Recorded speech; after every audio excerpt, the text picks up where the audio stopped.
So today we are joined by the incredible chartered financial planner, Helen Howcroft, a true leader in financial planning, known for her relentless work ethic, her straight-talking approach, and a commitment to empowering clients, particularly women, navigating major life changes. She is a true force in our industry. Beyond finance, she is a proud Welsh mother of 2 teenage boys, a rugby fan, a lover of wine, and she enjoys travel. So welcome, Helen.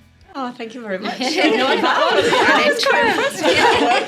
Practising that. Nailed it. I'll have to get you to write my bio for work.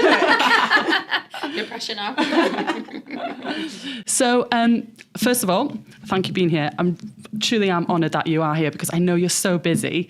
And how we heard about you is from a mutual friend of ours, Steph. And she was like, Tracy, Emma, you're going to have to meet Helen. You'd be so inspired. And when she was telling us about your journey as to how you came into this industry and why you came into the industry and where you currently are and where you want to be, we were like, you have to share this story to us because more and more women need to hear about this. Yeah. Absolutely. Yeah. So where did it all start, Helen? Oh gosh, Take here us we back. go. All right, take it all back. So it goes back to a farm in South West Wales. But my background to my story is that my parents died when I was quite young. My father died of multiple sclerosis when he was 29. He was only ill with it for 18 months. He had the aggressive type of MS, because there's 2 types you can get. And then my mother, unfortunately, died a few years later. When I was 10, she died of cancer. So from the age of 10, I was brought up by my grandparents. And I often say I was really fortunate being brought up by my grandparents because they were all pre-war, pre-depression babies, and they understood the value of money. Mm-hmm. And so I had it ingrained from the start that looking after your money and thinking about the future was really, really important because they knew what it was like living through the war and the depression with no money whatsoever. And being farmers, they could put food on the table, but, only having one set of clothes and things like that certainly teaches you a lot of things growing up. But, being brought up by very Victorian type grandparents, a woman was expected to be in the home, as children, you were expected to be seen and not heard. It was quite a challenging, difficult time. And certainly boys were treated differently than the girls around the house. Yeah.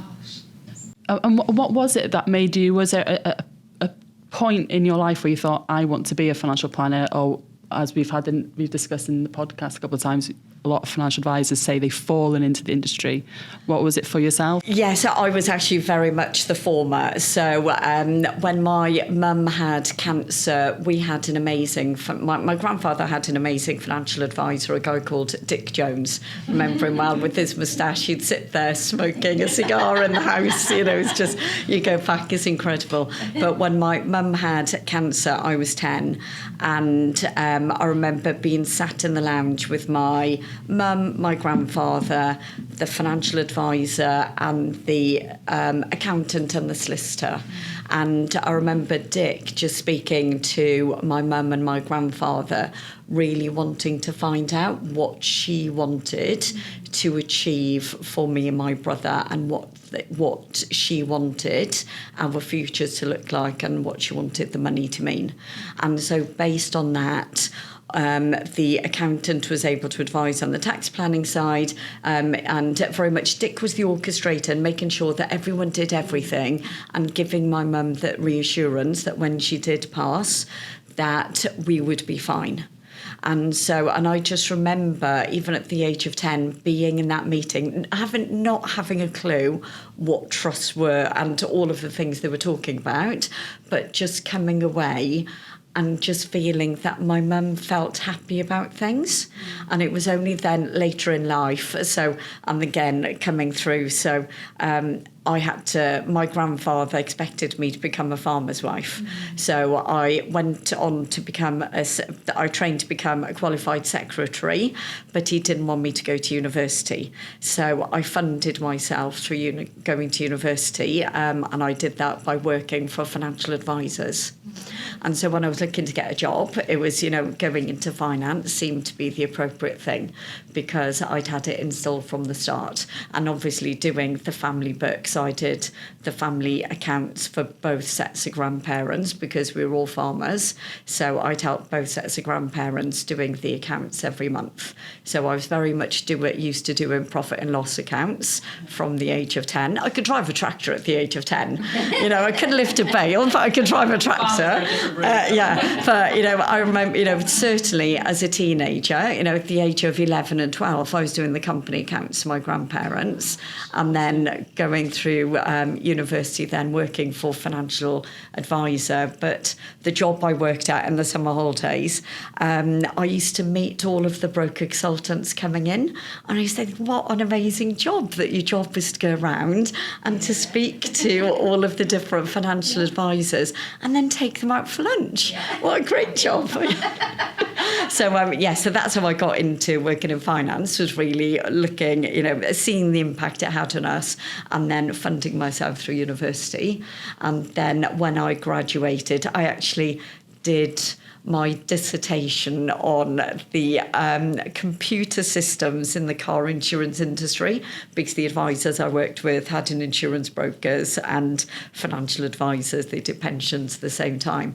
So I did my dissertation on that, and then I think I finished uni on the Friday and I started at Legal & General on the Monday, and I went straight into working in Cardiff for L&G. That's amazing, isn't it? That actually, I suppose, going right back to, like you say, that meeting where your mum and your grandfather decided to include you at 10. That's very young, but actually quite a big defining moment in your life, because you sat in on that meeting and saw how well the financial planner was doing his job and actually looking after your mum. Quite an inspirational moment. You've seen it firsthand. Yeah. Seen it firsthand. Yeah, it was probably, they couldn't keep me out of the room, was probably the truth. I was that nosy. I was that nosy person. It was always. And again, that's what I think makes a really good financial planner, that if you're genuinely interested in other people, I think that really naturally makes you a really good financial planner, because you want to know more about them. And then I think that's what then helps you become a really good coach, because you want to be asking all of those extra questions to really get under their skin, to really understand what money means for them. But we've been nosy. Yeah, but it shows so your personality really then, and that's probably how you've developed, even at 12 doing the books, that's incredible. I couldn't do those myself now, even, So you've obviously had quite a drive from quite a young age to do well, even though your granddad was more maybe traditional in terms of expecting you, because you were a woman or a girl back then, to go down a certain path. What was it in you that made you think, actually, no, there's more to what I want to be doing? That's a really interesting question. My mum was running her own business after my father had died. So I actually think that being brought up by people who are self-employed, you have that natural instinct, because there isn't the regular paycheck coming in, and it's very much you eat what you kill kind of thing. You have to be innovative in, right then, how can I bring money in rather than getting a job? Yeah. You think differently. Yeah, so, I've always think that I've said this several times in the past, where my grandfather never had a pension, but he had sheep, and he understood where every sheep fitted into the whole, what needed to be paid for. But then equally, this is where, my grandfather, we're talking about women especially, I was 13 and the school ski trip came available, and my brother 2 years before had been allowed to go on the school ski trip, but I wasn't allowed to go. And the justification that my grandfather gave was because my brother ultimately didn't go because the day before he was due to leave, he fell ill with mumps. So it got cancelled, but it'd all been paid for. That was the excuse, the real reason. He didn't want to be spending money on me, wasting money on a ski trip when he thought it was irrelevant for a woman to be doing it. But to teach me a lesson, instead what we did was I had a day I bunked off school. We went to the sheep sale, the Texel sheep sale in Bilf, and I was able to spend what would have been spent on the school ski trip. And I was able to buy as many lambs as I could for that price. And I walked away with 2 Texel female, 6-month-old lambs at the sales. And then a year later, we sold the 2 lambs, and then whatever they were sold for went into my bank account as a deposit for a future property purchase. God, so you were learning about money from a very young age. Yeah. Do you think that's had quite an influence in the way you manage money yourself now and the way you do your job? Well, I don't ski. If that has anything to do with it. We've got 1,000 sheep now. I do not ski, and when I look at a budget planner, I can see if someone goes skiing by the amount of money they spend on holidays. So yeah, I definitely do think about the future, and I definitely plan.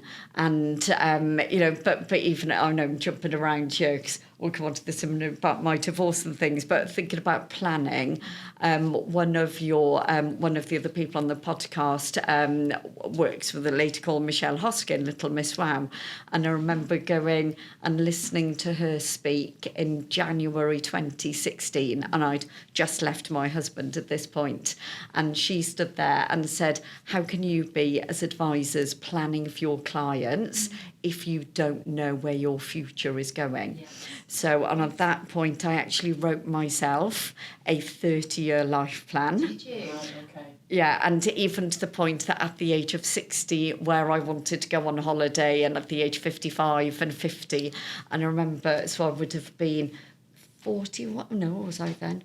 Was it 40? So that would have been, I would have been 41 at the time. And I remember thinking, when I'm 45, I want to take the boys to Borneo. And it was probably a year later I sat there and I thought, why am I waiting until I'm 45 to take the boys to Borneo? Do it now. Updated that and updated something else on the life plan. But for me, planning really is in my blood because I want to know where I'm going. You've got to focus. Yeah, my holidays are planned to the future. That they are planned so that you work hard because there's a get-off point at some point in the future to have that break. Yeah, I think that there's not enough people out there that plan. I've always been a planner since a young age as well. I've always in my head, when I was younger, it was all about assets. I want a nice car, like a house at this age. Now it's developing. Travel actually is a big thing for me as well. I think I'd like to see the world, and I think it really broadens your mind to things personally. But it's actually more about, I suppose, the touchy-feely things in my plans now and what I'm aiming for. But I go into schools and universities and things and talk about having a plan, a life plan. And I think it really does, like Tracy says, just focuses your mind in. And you actually see your progress then, don't you? Yeah. And you can look back and see what you've achieved and whether you've achieved those goals. Have you found that you've been on track over the years? Yeah, absolutely. But I think what this also enabled me to do is really think about what I'm doing outside work. Because if you are working, long hours, and as working mums, you are juggling so much more than the day job. And, yes, I don't have to organise play dates anymore. And, yes, I've been very fortunate that I've been in a position where I had au pairs. I wouldn't have been able to have children in London without having au pairs. They've been a godsend. But actually working long hours, you get so stuck in a rut of working that if you don't plan, you don't actually then have those what was the point. So then enabling me to plan has enabled me to then go, what am I actually wanting to do with the boys over the next 12 months? And especially, I know your children are younger, but having teenage boys, it isn't anymore that you go, oh God, I've got a play date, or I've got to take them, or for whatever. Now they're at the point, they just want to be with their mates. And then you go, but what am I going to do with you? You know, and so it actually really enables you to plan like that, so that you don't end up at the end of 2025 not spending any quality time with your kids. Yeah, that's really important. Yeah, it's forgetting what is important at the end of the day, isn't it? Yeah, absolutely. I remember seeing a podcast where they said, you know, the biggest achievement in life is where you've got grown-up children and they still want to spend time with you. And I thought that is so true. I love going home and spending time with my parents. And they have their moments, you know, we all do. We're like, oh, it's probably time for me to go now because they want their space. But I still want to go back again, you know, and they're still happy to see us. I think that's a really big achievement, isn't it? And like you say, this planning's allowing you to make sure you've got that quality time, doing quality things together. The planning also gives you that opportunity to keep yourself grounded and to really give you that time to focus on what's important, because especially then when you're getting older, it's, you know, that eternal question of how long do you carry on working for. And even someone I was talking to at the weekend, I was at a funeral at the weekend, I was talking to someone 75 and still working 5 days a week. What's the point?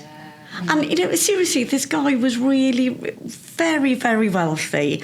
I thought, if you can't spend, you know, can't enjoy your, you know, what is the point? There needs to be a focus. Yeah, it's because he's probably hasn't had anything else beyond work, and he hasn't found that other interest outside of work and enjoying the family that you've got. Yeah, I've got clients like that, and it's the same. I think some people out there genuinely love work. They just love it, and they don't like the thought of not having a structure. I think you're right. You need something else to be focusing on. Usually, if you're that type of person, I think especially business owners who have always. It's tough being a business owner. You'll know. Yeah, we're going to touch on it. Once you've built a business and you've always had to wear so many hats, I can imagine it's very difficult to let go and actually not have something to focus on when you've been like so in it all. Yeah, absolutely. I was going to say, I think letting go of the business, I find it really easy, but retiring, I think, you know, it's all about the sense of purpose. If you don't have that sense of purpose and what you're going to be doing to keeping yourself busy, unfortunately for some clients, it just makes them become absolutely obsessed about their finances. And you just see a really unhealthy relationship between the client and their finances, and that's where then I think as a financial planner our job is to really help our clients really look at that and go into retirement in a far better space than just stopping. You know, I know these days people don't just stop, but I think when you just stop on one day full-time work and not do this glide path into retirement, it's a very tricky thing to navigate, especially for men. Yes. So we've had a lot of men develop shingles within 12 months of retiring, because they've lost that sense of purpose. Yes. Yeah, I've got a few clients I can think of now who've taken a while to finally decide to retire, even though we've had the conversation from a financial perspective, they're secure and they always, you know, they will be. But like, it's that big step, isn't it? I mean, I saw it with my father. He didn't retire until he was 71. You know, and I remember the conversation he had with me, Emma, you know, I'm finally giving up work. I'm not going to be able to help you financially now. And I'm thinking, Dad, I've had a career for quite a while now. I'm self-sufficient. It's okay. But he felt a responsibility. And he still struggles now, I think. You know, he's 85 and not having the social side really struggles because he's quite a guy with a lot of banter and likes people.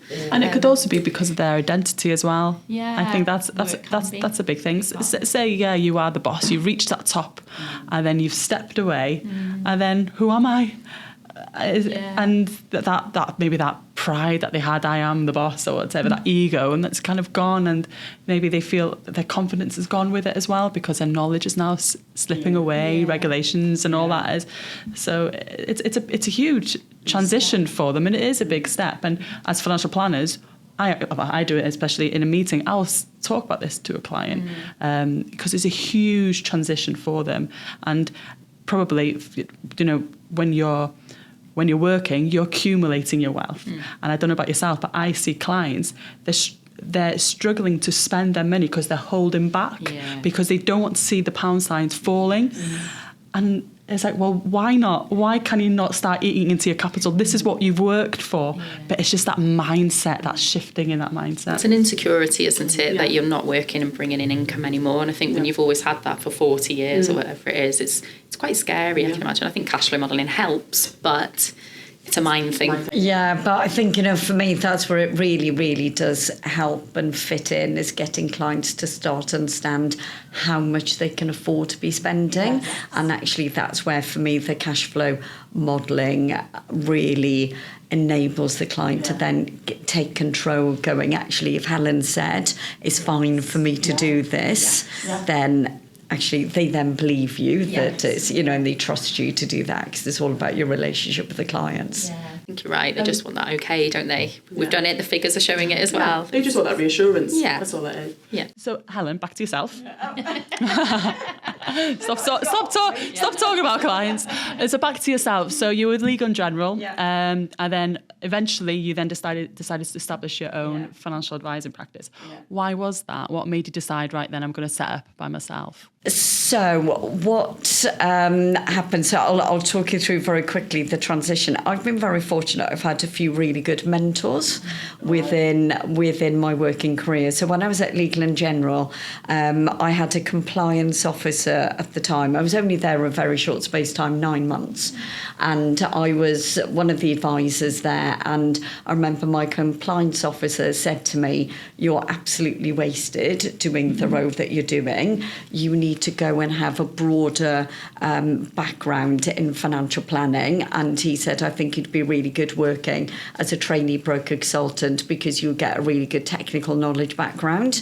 So I went to work at MPI, and MPI in Bristol, and it was back in the day when we had proper trainee schemes where you were actually taught that, you were taught how to become technically competent, you were taught how to sell, you were taught how to work with financial advisors. And actually, it's such a massive shame we don't have these schemes anymore, because people coming into the profession really, I think, are at a major disadvantage these days to when I joined. And when I was at MPI, there was a guy there called Dave Hughes, who was the top broker consultant. He was back in the day, this is probably before your time, when there was how the Hargreaves Lansdowne did a mail shot on demutualisation. And my job as the trainee was to take Dave's car and to drive up to Bristol and bring back boxes of application forms. And then I had to process these application forms. It was crazy. Hargreaves Lansdowne made a lot of money in them days on the back of this. But Dave took me under his wing, as did one or two of the other guys, and they really taught me how to become what actually financial advisors valued in working with clients, and what they valued as a broker consultant. But again, it was the technical content. And then I went to work at Scott Am in London, and there were three guys there, Steve Purdy and Andy Mercer. And again, really good technical guys and really good broker consultants, but they really taught you what great looked like. And they were really good at giving you advice. And then when I was at Scott Am, I remember one of our colleagues in one of the other teams at Scott Am had a case, and it was a 1.6 million drawdown. This is back in, I'm going to say 2000, maybe 2001. So it was a 1.6 million drawdown, massive case. And the advisor had been asked to give their opinion on the advice they'd been given by the existing advisor. And to cut a long story short, the existing advisor was charging the client 7% commission on setting up this drawdown plan. And the guy was really risk averse, and he wasn't being recommended annuity. And so in 2001, the profession had become very much all about sales. It was all about what financial advisors earned, and we'd really lost the focus, going back to my childhood, of a financial advisor's job is to actually solve problems that enable clients to live their life and to give them that comfort that what they're advising them is the right thing to do. So I became really disillusioned with the profession. And so I spoke to actually all of the companies I was working with at the time as a broker consultant, but rather than going with them, decided actually I can do it myself, because there was an advisor who used to come and stay with us once a month, Mal Pritchard, who was from Manchester, was a very good friend of my husband's at the time. And Mal basically said to me, you can do it. You know, you don't need to be going to work with someone else. And then I spoke to another advisor, Manesh Patel, who'd gone to work for another firm, and he was like, you can do it as well. So I stupidly set up my own firm straight from scratch rather than having joined someone else.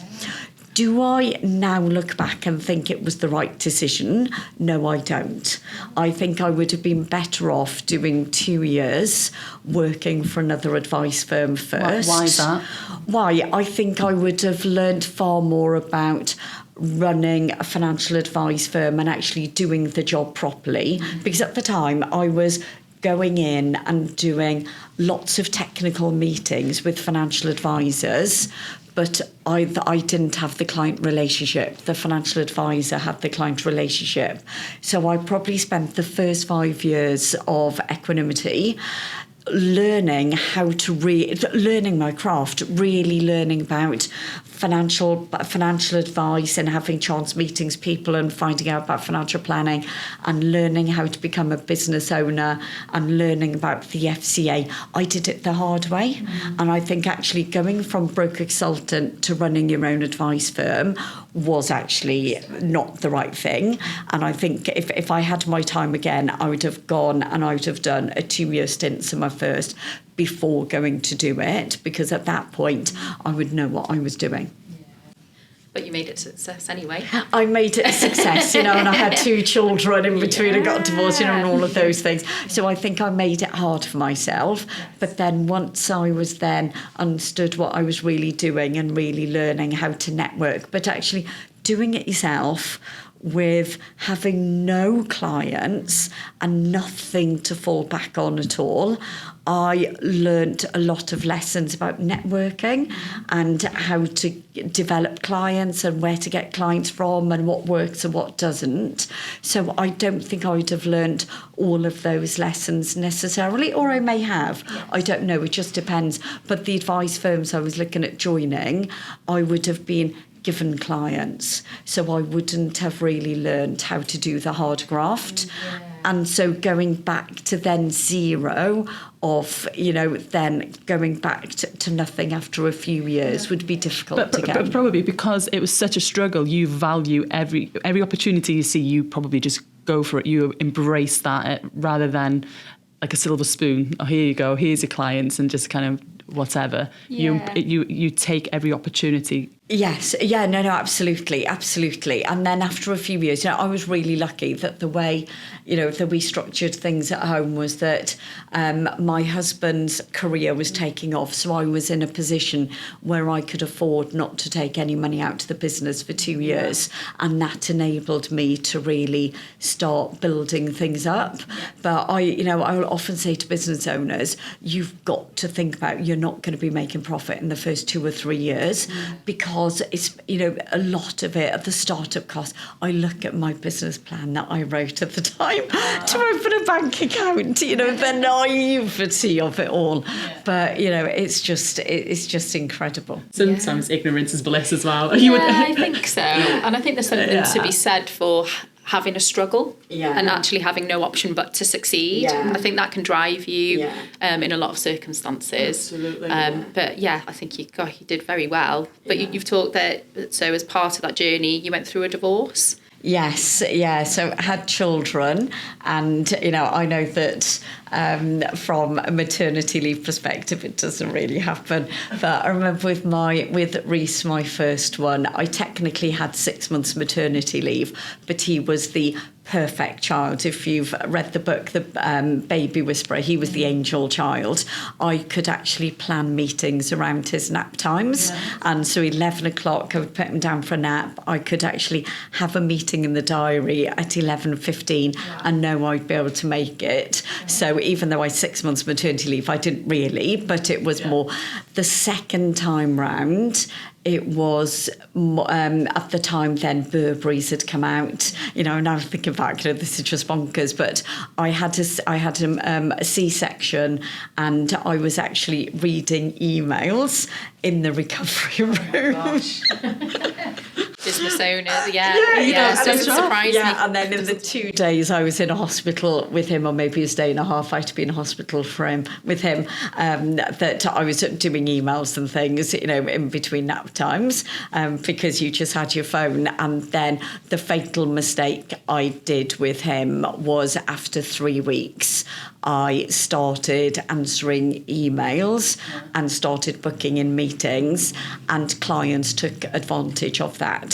So I would honestly say that there needs to be a work-life balance, definitely around maternity leave, and you do need to take time to look after yourself, and you do need to be very careful as to which clients, if you are going to be answering emails or are going to be doing meetings, that they then there are boundaries put in place, because then clients are expecting you to be answering.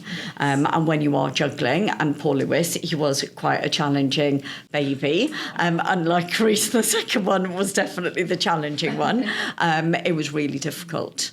Yeah, it's funny that you said that you started meetings and everything at 3 weeks, because I did the same. So I've got 3 children, as you know. Yeah. With my first child, I was in a different firm, and I took the whole year off. And when I came back, and I've mentioned it in the previous podcast, I lost all confidence. There was no structure in place to bring me back into the firm.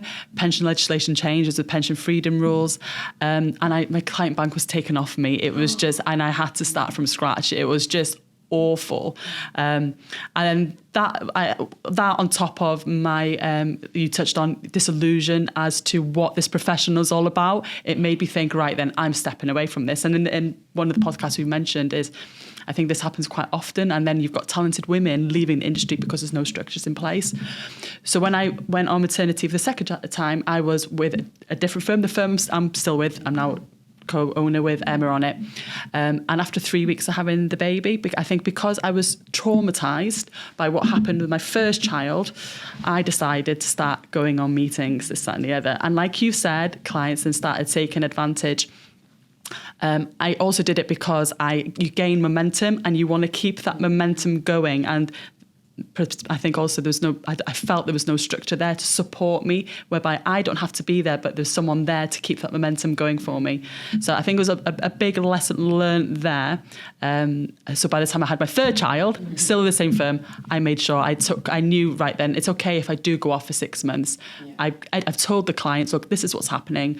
Everything is in order. If you do need help or any advice, there's other advisors in the firm. I'm still overseeing it, but I am there in the background. But it's unfortunately, I think a lot of women in this industry feel that they have to justify being off for maternity. Yeah. Do you think, Helen, there are any particular things that companies should be putting in place to help that transition? Yeah, well, ironically, I've got one female advisor working in my team, got another one joining, at some point, I'm sure there'll be one of the advisors will need to go on maternity leave. So I'm already thinking about how we can structure that so that the client bank can be preserved and looked after, but also allowing the mum to go off and have time with the baby, because, you really do need that.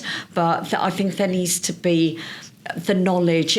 It's really, really challenging. As you said, the knowledge is so difficult to keep your knowledge up to date. And I think keeping up your CPD, not necessarily from a PFS perspective, but certainly from your own perspective, being able to watch webinars and seminars and things when you're on maternity leave. I think these days it's going to be a lot easier for people, but also companies and employers need to really be having these honest conversations and upfront conversations with the staff member. I think there is so much taboo in the subject of are you allowed to be talking about these things or not, but actually if we don't talk about what someone is thinking of doing, you don't know how to look after the clients, and you don't know how to look after the member of staff. But also as an employer, you also need to be thinking about working from home. We've got a member of staff in the office in London who's just announced she's pregnant, and I was speaking to the team leader and I was saying, well, actually when I was pregnant, I was so tired in my 3rd trimester that being forced to get into the office by 8:30 or 9 o'clock in the morning, it's just not needed. So, if they're a really good member of staff and they're hardworking, why can't they work from home for the whole of their 3rd trimester? But have these conversations and, do they just come in for one day, and actually have these conversations and make those adjustments, because we can work from home really well these days. I don't think so. I think it's having that adult conversation between that member of staff who's pregnant, but also the employer, to really look at how we can get this to work. Because again, I absolutely believe that the more longer maternity leave people have and the more they are away from work, the less likely they'll come back into the profession. And when you see the statistics of how many female advisors there are over the age of 40, but over the age of 40 and in London is staggeringly low.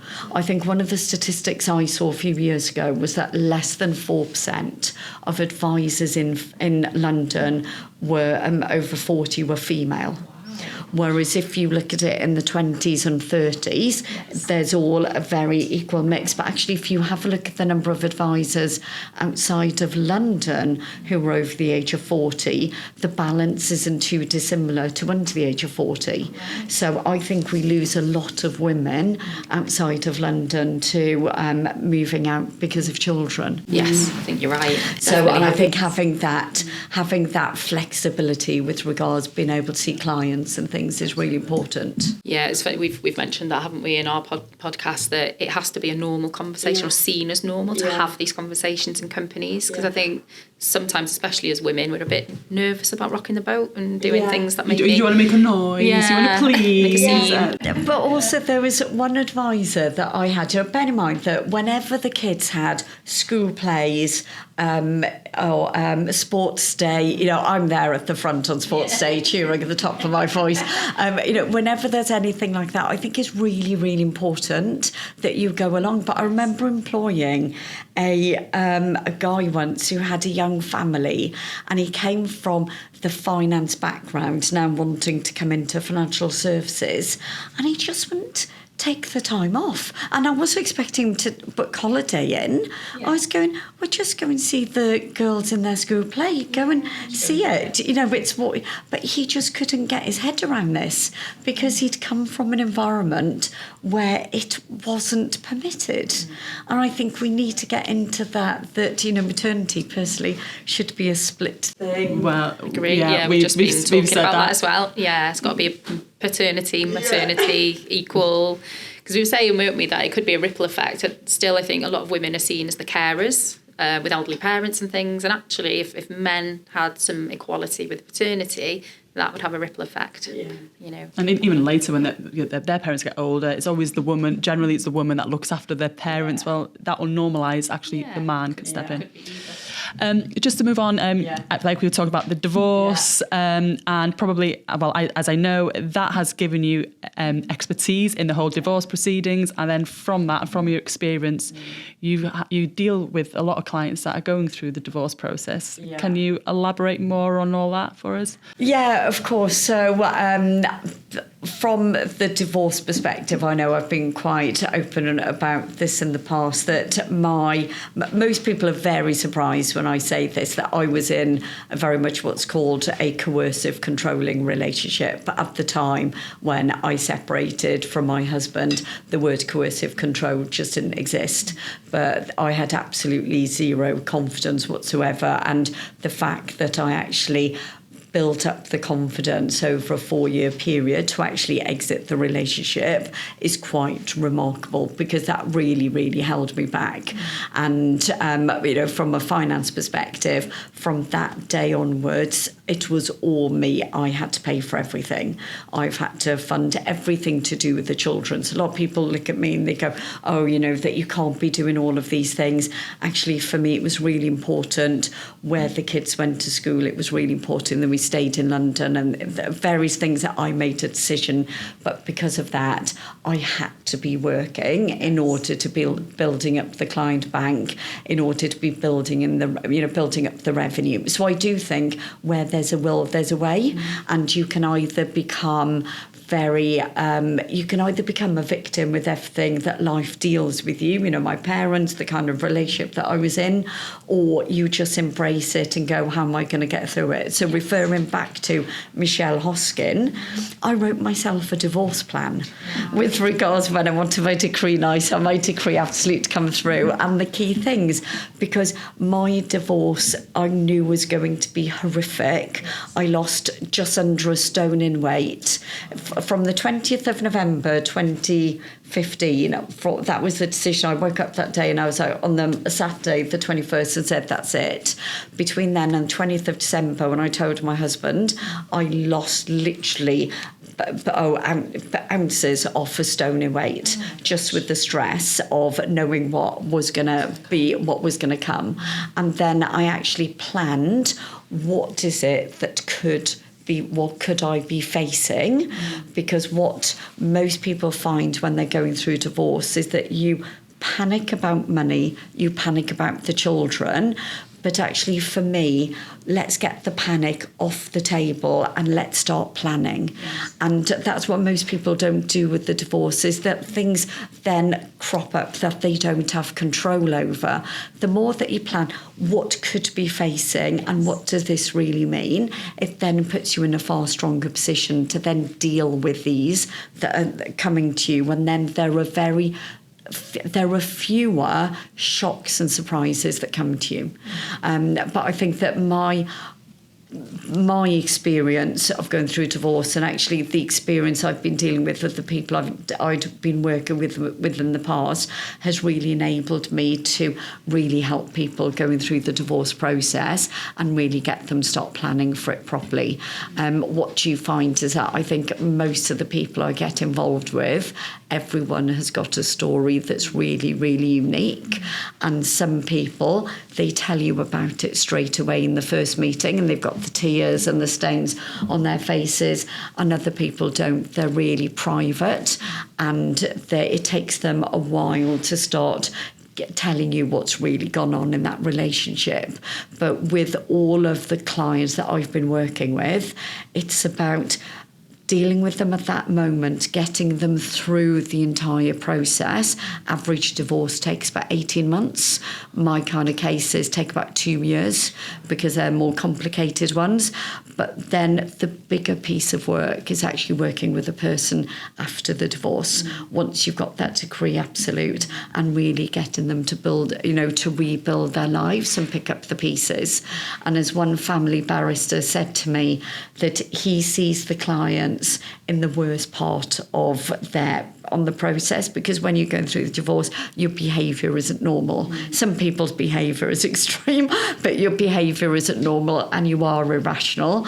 But then coming out of it the other side, I get to see that really nice part where you see that person at the lowest ebb in their life, and then in a few years' time, you see them, how they advance every year in what they're happy to talk about, but you remind them about how far they've come on that journey, and that makes them feel really empowered as well. So I think it's really, really important. Yeah, very important work. Do you use the cash flow modelling and your knowledge to build a case for those people that are coming out, in terms of the finances that they need? Yeah, absolutely. Depends whether I'm being appointed by the family lawyers or whether I'm being appointed by the client. I won't work with the client unless they have a family lawyer in the background. But for me, the cash flow modelling is really important, because sometimes, on a few occasions, I've had the family lawyer contact me and go, this client is close to capitulation. and I'm not wanting to be sexist here, but the husband's just paying his income into the joint bank account, and he's trying to get the wife to accept a really bad settlement, and she's at that capitulation stage. I'm just chucking it all in, and I was at that stage once with mine, with regards just the mental capacity of being able to deal with the divorce and things, and so I can sometimes with the financial planning, your job is to actually scare that person so much into oblivion, and I'm saying this in generic terms, you aren't, but you are giving them this is, if you give up now, this is what life means. Or if you carry on and listen to your family lawyer, then this is what potentially just actually sticking with it is really, really important. But it's really important that people go to the right family lawyers, because some family lawyers are really there to really be antagonistic with a divorce and are really looking at running up their own fees, whereas you have other family lawyers, the ones that I generally work with, who really want to get the client out of the process in the best format possible. And again, sometimes my job is to actually say to that client, you don't have to carry on fighting, you've got enough. And actually they need to understand what enough means. Yeah. It's funny, isn't it? I think a lot of people don't understand a lot of the job we do. It's not just the figures. It's actually the counselling, the being a person, somebody to, shoulder to cry on, reading situations well. You've got that experience yourself for your divorce. I think a lot of people out there just don't really understand that we have all of that side to us as well. We take a lot of the emotional load at times, and we've mentioned it in previous podcasts to say that I've had situations where a client has told me they're terminal and they're worried about the wife, the children, or whatever, and you're emotionally drained after a meeting, and people don't realise we take that on. But it's some of the most rewarding parts, I find. It's really good setting someone up financially, but actually when you feel you've come out of a meeting and made a difference emotionally, and just given them a bit of I've got it off my shoulders, at least just even for the hour. I think that's the bit for me. I find that really when they satisfying. I feel better after speaking to you. Great, that's the goal. So with your company, there was a point where you decided, right then, I am going to sell, and you sold it to a firm which you now are employed by. Yes, correct. A couple of questions on that. What was the reason for you to deciding to sell? And do you think that was the best decision for yourself? Yeah, so I probably... It wasn't really planned, although it probably was planned but not planned. So I've always worked historically with business owners. I've always told them you've got to plan for the exit, and you've got to have a 10-year plan. 5 years would be 3 years, which is your actual exit, 2 years when you're courting and finding someone to buy you, and then the 5 years beforehand to get your business up to shape if it isn't already there. And that's the rough 10-year plan. And I'd ready for a number of years, because of the kind of work that I was doing with the business owners, always wanting to make sure that if the right offer came along and if the right thing came across the table, that I would always be in a position that actually I would think about it, because I'd certainly seen business owners who had decided not to sell, and then they'd missed that opportunity, and then they'd actually not been able to end up not selling. So I'd always thought, so always have the business in that place, not that I want to sell, but just in case. And then I'd been helping some other people as a NED role, and had been introduced at the company, and then I was actually in the process of looking to see how I was going to expand equanimity, because I wasn't particularly looking to sell. So I was in the process of, do I buy another firm? And that was really getting me to really look at, on the planning side, that I was going to have to expand the management side of the business in order, you've got to go outwards in order to go upwards. And at that point, I was approached by another company who are are now Atomos, and they were being bought out from Sanlam, and they were looking at turning Atomos into a financial planning business.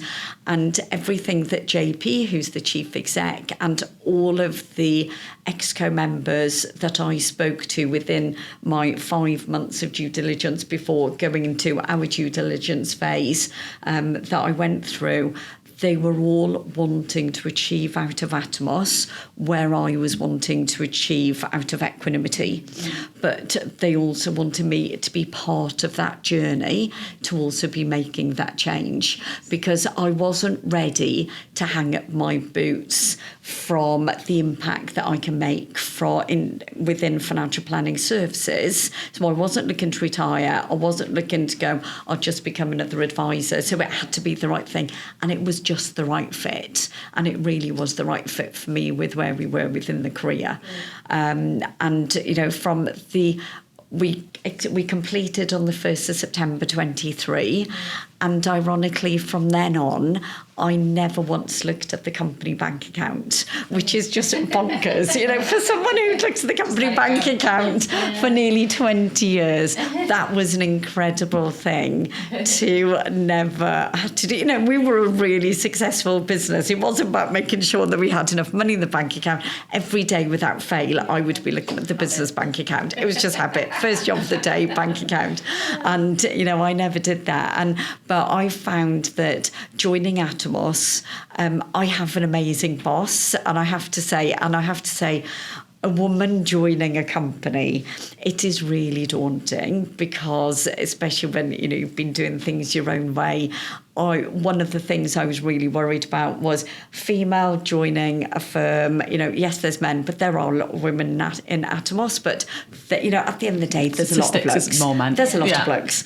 And secondly, a menopausal woman actually going through a big career change. That is actually really, really scary. But I have to say, I have a really, really good boss who, you know, he is technically my boss.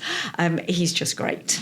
And so I have to say, and I have this amazing team, Ian, Dawn, amazing team, the financial planners we have. We're a really great company. We're a really great team. So I do feel like I've landed on my feet. Has it been easy? Absolutely not. Merging your business with someone else is flipping hard works. Yeah. I've never worked so hard in all my life. But it has been a far easier transition than I was expecting it to be. God, you don't hear that very often from business owners who are then having to hand over the reins a little bit, I suppose. Yeah, but I think handing over the reins, but because we're going through a lot of change as well, I'm instrumental in those changes. So that's why I'm saying I was handing over the reins, but it doesn't feel like I've let go, because I am helping with all of those changes. I definitely wasn't ready to be handing fully over that kind of so those stuff. decisions, those big decisions, you can still make those. Well, I'm involved in the decision-making process, and my voice is very vocal. It's not a bad thing. That's not a bad thing. So what is, this probably be one of the last questions is, what is your end goal then, Helen? What are you now working towards? Have you probably in your plan, in your goal, you know, your 30-year plan that you've said, you've got a goal as to when you want to retire, but have you got a vision of where you want to be before you hit that point? Yeah, do you know what? This is a really interesting question, and I think it's the most common question I've been asked in the last, year and a half since selling Equanimity. I genuinely thought that when I was joining Atomos, the next role would be that I would be, wanting to be going into the managing director, CEO kind of role. I genuinely don't know whether that is the right thing for me, because what I'm really passionate about is helping clients and helping staff members and actually really making change within the financial planning profession to really help deliver and leaving the profession in a better place than when I started.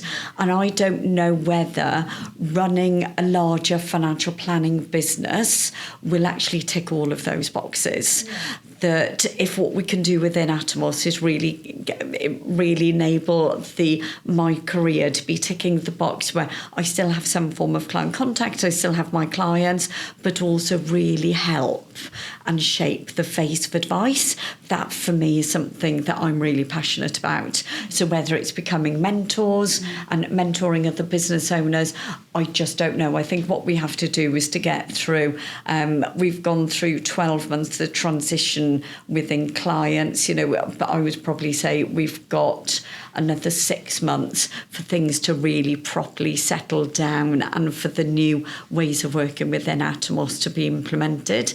And then probably a 12-month period after that, really looking at where it goes to from there. It might be that I, move into the managing director type role, but I care so much about making a difference that I don't know if that is enough. Yeah, I feel like it might be a better position elsewhere to be able to do that. Yeah. And obviously we've got lots of listeners and viewers on the podcast. Are there any top tips that you would give for people listening today in terms of progressing in a career? Any women out there that are thinking of getting into finance, financial planning? So I would definitely say top tip, get your exams done as quickly as you can. The quicker you get exams done, the more technical that you have those exams, is just a better place for the profession. For women specifically, if the firm that you are at is not treating you in the way that you want to be treated, there are so many female-friendly firms out there. Don't just stick with second best. And I'll say this to the to guys as well. There are fun that the profession is in such a period of change where if you want to be working in a company that is very much sales driven and very much just financial advice and churning things out, that's fine. But there are better ways of doing it and there are more rewarding ways of doing it. So actually training to become coaches, really thinking about the end goal for the client. And I think the final thing, I know there's only going to be one, especially when you're financial planning, a lot of people go on training courses and they're told, ask these questions. If you don't know how to deal with an answer, don't ask the question in the first place. Because so many people will ask a question and then don't, and then move on. Seriously, you have to react to that question. Yeah. And so I think that's my big thing is if you're going to be going on these courses, really drill down to what you're going to do with the answer to that question in the first place. Yeah. Some great tips. Thank you very much. It's been brilliant.